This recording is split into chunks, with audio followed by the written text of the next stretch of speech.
네, 이어서는 미증시를 뜨겁게 달구고 있는 이슈 세 가지 함께 체크해 보도록 할게요. 오늘은 이분과 이야기 나눠보겠습니다. LS증권 투자전략팀 정다운 수석연구원 오셨습니다. 어서 오세요. 네, 안녕하십니까. 네, 반갑습니다. 첫 번째 이슈 바로 출발해 볼게요. 저희 이번 주에 정말 주요 지표 실적 발표 일정들도 참 쏟아지는데 먼저 지표부터 살펴보겠습니다. 고용과 물가를 확인할 수 있는 지표들이 대거 발표가 됩니다. 또 간밤에는 댈러스 연은의 텍사스 기업 활동 지수가 나왔는데 이게 참 안 좋게 나왔잖아요. 2020년 이후 최저치를 보였어요. 이것과 관련해서도 저희가 또 어떻게 다른 지표들을 하나하나 살펴봐야 할지 짚어주신다면요. 네, 이번 주에 경제 지표 발표가 참 많습니다. 아무래도 월말 월초가 이어지는 한 주이다 보니까 월초에 주요 경제 지표들이 나오는데 핵심적인 지표들만 일단 좀 꼽아보면은 4월 30날 수요일에 1분기 GDP가 발표가 되고요. 3월 PC 데이터 발표가 되는 부분, 그리고 금요일 5월 2일이죠. 그날에는 저희 4월 비농업 고용자 수 변동, 그리고 실업률 데이터가 같이 좀 발표가 되게 됩니다. 결론적으로 좀 말씀을 드려보면은 전반적인 시장 컨센서스가 어떤 거냐면은 당장의 하드 데이터가 무너지진 않을 것이다. 다만 소프트 데이터가 안 좋은 부분들이 관세 불확실성이 연장이 됨에 따라서 점진적으로 아마 한 여름 정도가 된다면은 하드 데이터 부진으로 좀 이어지지 않을까라고 생각을 하고 있는데 저희 역시 마찬가지로 좀 생각을 하고 있습니다. 그러다 보니까 이번 그 경제지표 발표들에 대해서는 크게 걱정하지는 않는다라고 보시면 될 것 같은데 하나하나 좀 꼽아보면요. 일단 GDP 데이터가 발표가 되는데 이 부분 같은 경우는 0.4% QOQ로 전망을 하고 있습니다.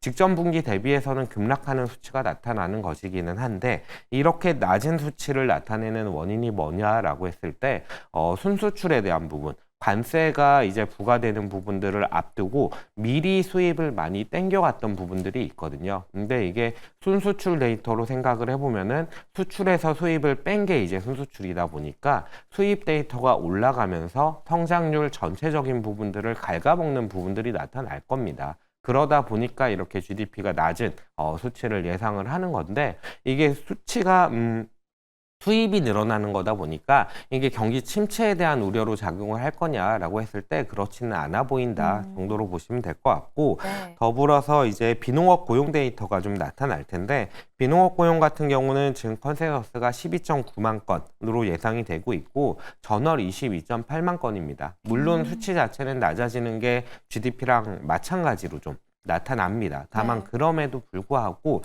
이렇게 좀 수치가 낮아지는 데에는 아마도 도지가 활동을 하면서 지난번에 이제 잡컷에 대한 데이터가 나타날 때도 잡컷 자체가 좀 급등하는 모습을 보였거든요. 근데 이게 도지가 좀 활동을 했던 부분들이 크게 영향을 미치는 것이기 때문에 시장에는 큰 영향은 없을 것이다. 특히나 이제 자컷에 대한 부분들을 봤을 때 도지라는 얘기를 드렸었는데 네.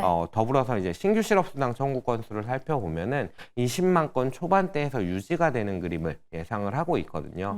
보여져 왔거든요. 그러다 보니까 고용 변동 자체는 사실 크게 나쁘진 않을 것이다라고 보고 있고 인플레 데이터 이제 PC 데이터도 마지막으로 좀 살펴보면은 네. PC 데이터는 시장에서는 지금 크게 걱정을 하지 않는 모습입니다. 컨센서스가 코어 기준으로 0.1% MOM을 전망을 하고 있는 상태라서 아마도 경제 지표가 많이 쏟아지기는 할 것이나 예상치에서 크게 벗어나지 않는다면 시장에서는 뭐 큰 영향을 미치지는 않는 그런 지표들이지 않을까 이렇게 좀 생각을 하고 있습니다. 네, 전반적으로 우리가 유의 깊게 살펴봐야 할 지표 세 가지 꼽아주셨습니다.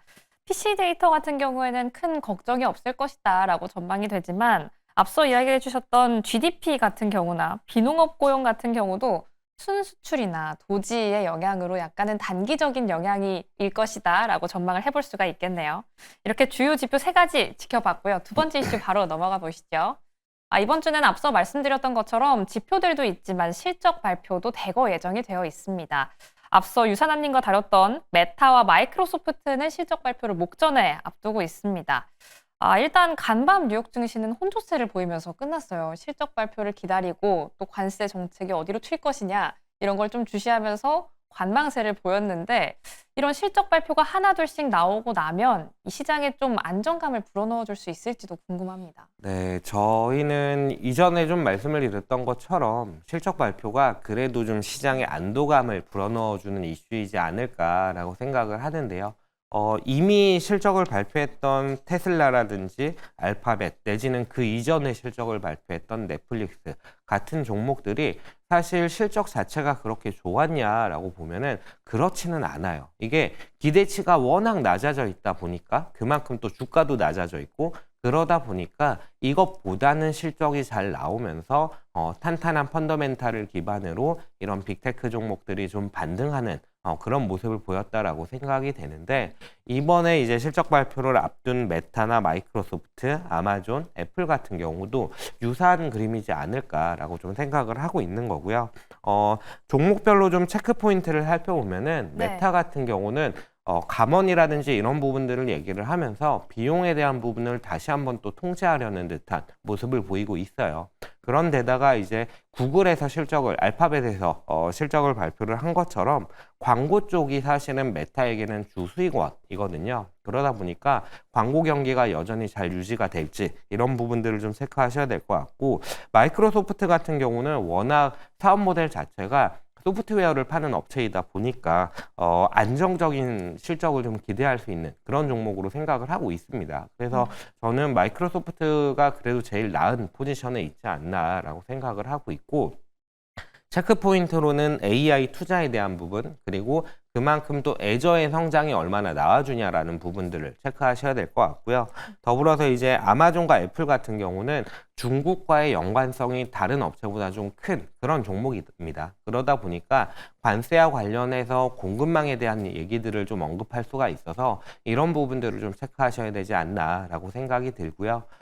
얘기를 드리는 김에 이때까지 S&P 500의 실적을 좀 체크를 해보면요. 네. 지난 금요일 기준으로 한 178개 정도의 종목이 실적을 발표를 했고요. 이 중에서 한 70% 이상에 해당이 되는 127개 종목이 컨센을 상회하는 실적을 발표했다라고 보시면 될 것 같습니다. 말씀드렸다시피 이렇게 컨센을 상회하는 모습이 낮아진 기대치보다는 좀 나은 모습을 보이면서 좀 안도감을 불어넣어 줬다라고 봐주시면 좋을 것 같고요. 저희 생각에는 지금과 같이 주가가 빠졌다가 올라갈 때에는 워낙 탄탄한 펀더멘탈을 가지고 현금을 많이 가지고 있고 재무구조도 안정적이고 그리고 주주환원도 할 수 있고 이런 종목들인 빅테크가 아무래도 우위에 설 수 있다라고 좀 생각을 하고 있고요. 그러다 보니까 반등 시점에는 이러한 빅테크들이 좀 낮다. 특히나 지금같이 낮아진 주가 레벨에서는 그렇게 좀 판단을 하고 있습니다. 네, 전반적으로 실적 발표 그리고 문 앞에 두고 있는 실적 관련 기업들 어떤 체크 포인트가 있는지 함께 짚어주셨습니다. 또 한 가지 빅테크 가운데서 질문을 드리고 싶은 게 있는데요. 엔비디아 같은 경우에는 화웨이의 AI 칩 관련해서 좀 경쟁 구도가 심화될 수 있다. 이런 좀 우려감을 받아내면서 오늘 하락폭을 보였거든요. 이 이슈 저희가 좀 어떻게 체크를 해야 한다라고 보세요?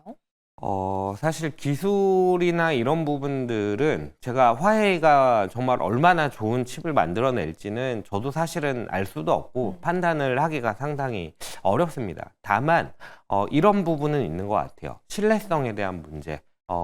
중국이 무언가 칩을 만들고 첨단 기술을 보인다라고 했을 때 네. 기술력이 뛰어나다는 평가들은 상당히 많습니다. 근데 이게 빠르게 침투해 나갈 수 있을 것이냐라고 했을 때 항상 따라오는 문제가 보안에 대한 문제가 따라오거든요. 아. 그러다 보니까 과연 엔비디아가 가지고 있는 시장 점유율, 시장 장악력을 화웨이가 얼마나 뺏어갈 수 있을 것이냐에 대한 문제가 좀 클 텐데 제 생각에는 빠르게 좀 이 시장 침투율을 따라가기는 어렵지 않을까 이렇게 좀 생각을 하고 있어서 엔비디아 역시도 저는 지금의 주가 레벨이라면 충분히 긍정적으로 볼만하지 않나 이렇게 생각을 합니다. 네, 워낙에 이 시장 안에서 엔비디아의 입지가 굳건하다 보니까요. 화웨이 같은 경우에는 보안의 문제를 좀 어떻게 해결을 하는지 또 중국의 기술력에 대해서 우리가 줄 수 있는 신뢰성 같은 흐름을 체크를 해보시는 게 좋을 것 같습니다. 그럼 세 번째 이슈도 한번 넘어가 볼까요? 미국의 자율주행 규제 완화 오늘 짚어주신다고 하는데 테슬라가 또 지난주 급등하면서 마무리하기도 했던 이유이기도 했죠. 여기에 나아가서 저희가 또 제조업을 주목해 봐야 한다라고 남겨주셨네요. 어떤 부분을 좀 체크를 해주실까요? 네, 테슬라가 지난 금요일에 거의 10% 가까이 네. 급등하는 모습을 보였죠. 그 배경을 좀 살펴보다 보니까 미국 도로교통국 NHTSA에서 자율주행 규제를 완화하겠다라는 얘기를 했어요. 이렇게 완화한다라는 얘기 자체가 좀 호재로 작용을 했던 건데 도로교통국에서 어떤 얘기를 했냐면은 네. 불필요한 규제 등을 완화함으로써 미국과의 경쟁에서 우위를 확보하기 위해서 노력할 것이다. 결국 기술 패권을 유지하기 위해서 지원을 하겠다라는 얘기를 한 거거든요. 이게 다 지난 얘기를 뭐하러 하냐라고 좀 생각을 하실 수가 있는데 이게 상당히 좀 중요한 문제이고 저도 개인적으로 이제 앞으로 하반기 전망 자료를 좀 작성을 하려고 하는데 그때 가장 좀 중점적으로 고민을 해볼 그런 주제예요. 어떤 거냐면은 네. 뭐 자율주행이 되냐 안 되냐 이런 얘기보다는 과연 미국의 이런 기술 패권이 앞으로도 유지가 될 것이냐. 이 기술 패권이 중요한 이유가 뭐냐면은 기술 패권이라는 게 결국 미국의 빅테크들이 성장해 나가고 주가가 강세를 보이는 근간 중에 하나였거든요. 이 부분들을 조금 확장을 시켜 나간다라고 생각을 해보면은 기술 패권을 중심으로 빅테크가 주가가 높아지고 비중이 높아졌기 때문에 네. 결국 미국이 강세냐 아니면 비미국이 강세냐라는 얘기로까지 확장이 되는 이야기이기 때문에 저는 개인적으로는 이 주제를 상당히 좀 중요하게 생각을 하고 있고요. 기본적으로 지금 생각을 해본다라고 했을 때에는 저는 테크 쪽보다는 그래도 하반기에는 제조업이라든지 제조업과 연관된 시클리컬 쪽이 좀 더 낫지 않나라고 아직은 좀 기본 전망을 생각을 하고 있어요. 그렇게 바라보는 이유가 이제 화면상에 나타나는 세 가지 이유인데 세 번째 이슈를 살펴보시면은 네. 규제에 대한 부분이 있는데 규제가 아니라 미국 정부에서 지원책을 낸다라고 한다면은 제가 생각하는 부분들 1번과 2번과 3번에 대해서 조금은 어떤 게 더 크게 작용할지에 대해서 많은 고민을 해봐야 되는 그런 문제라서 제가 세 번째 이슈로는 저도 아직 정리를 못하기는 했지만 한번 고민해볼 만한 주제이지 않을까라고 생각을 해서 이렇게 좀 가져와 봤습니다. 네, 전반적으로 이 자율주행 규제 완화라는 게 그냥 테슬라 하나만의 개별 이슈라기보다는 앞으로 미국이 좀 기술 패권을 유지하기 위해서 얼만큼의 카드를 좀 열어줄 것인가라는 부분까지 체크를 할 수 있을 것 같습니다. 하반기 전망 작성해 주시는 거 기대하고 있을게요. 그럼 저희 이렇게 세 가지 이슈 마무리하고 국내 증시 힌트 한번 바로 찾아볼까요? 워낙에 좀 긴 연휴를 앞두고 있어서 그런가 이번 주 투자 전략은 좀 어떻게 세워봐야 할지도 좀 궁금합니다. 네, 뭐 일단 경제 지표라든지 아니면은 빅테크들 실적 발표라든지 이런 부분들이 있다 보니까 아무래도 시장 전반에는 약간의 관망 심리가 조금은 깔려 있을 가능성이 높다라고 좀 보여지고요. 다만 이제 꾸준히 좀 얘기를 드려왔던 것처럼 외국인 수급에 대한 부분들을 저희는 여전히 좀 기대를 하고 있습니다.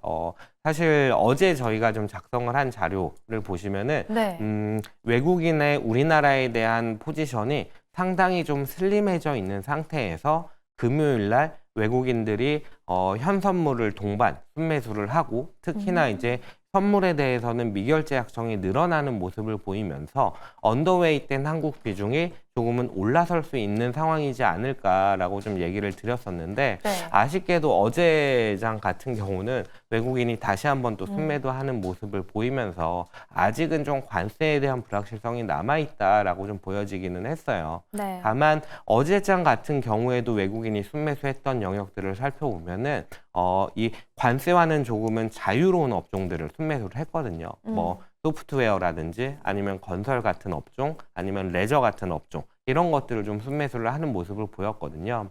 그러다 보니까 조금 아주 짧은 단기적인 트레이딩 관점에서 살펴본다면은 이런 쪽에 대해서는 그래도 아직 외국인 수급을 기대할 수 있다라고 좀 생각이 들고 이런 쪽을 좀 단기적으로는 아주 단기적으로는 좀 생각해 볼 만하지 않을까 이렇게 좀 생각을 하고 있습니다. 네, 외국인 수급 여전히 조금 아쉬운 상황입니다. 그 부분에 있어서 우리가 어떤 흐름을 지켜봐야 하는지 한번 짚어주셨는데요.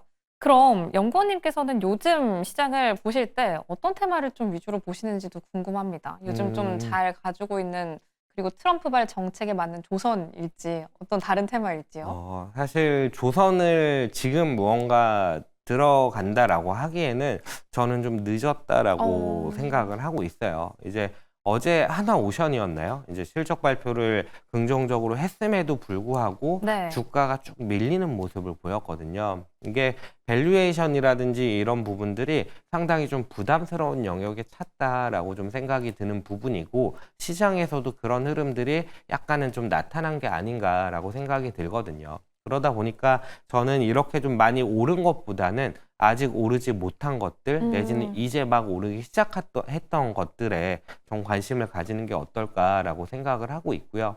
그렇게 바라봤을 때 제가 지금 가장 마음이 편한 업종이 뭐냐라고 했을 때에는 저는 건설 업종을 좀 어. 긍정적으로 바라보고 있어요. 뭐 네. 이전에 낙폭 과대로 반도체 그리고 뭐 자동차 얘기를 드렸었고 정책이라든지 뭐 앞으로의 원달러 환율 움직임을 생각했을 때에는 건설과 운송 이렇게 네 개 업종을 제시를 드렸는데 네. 짧게 봤을 때 제일 편한 게 건설이라고 말씀을 드리는 이유는 어제 뭐 시장에서 어느 정도 좀 얘기가 나왔지만 원전에 대한 부분들이 호재로 작용할 수 있는 업종이기도 하고 그리고 이제 6월 3일에 대선을 앞두고 건설에 대한 우려도 있고 어느 정도 기대감도 있는 것 같은데 저희는 우리나라 GDP 성장률이 1분기에 워낙 좀 안 좋게 나왔잖아요. 그러다 보니까 건설에 대한 부분들을 배제하고는 침체를 좀 피하기는 좀 어렵지 않을까라고 생각을 하고 있어서 저희는 건설 쪽이 지금은 제일 마음 편한 업종이지 않을까 이렇게 좀 말씀을 드립니다.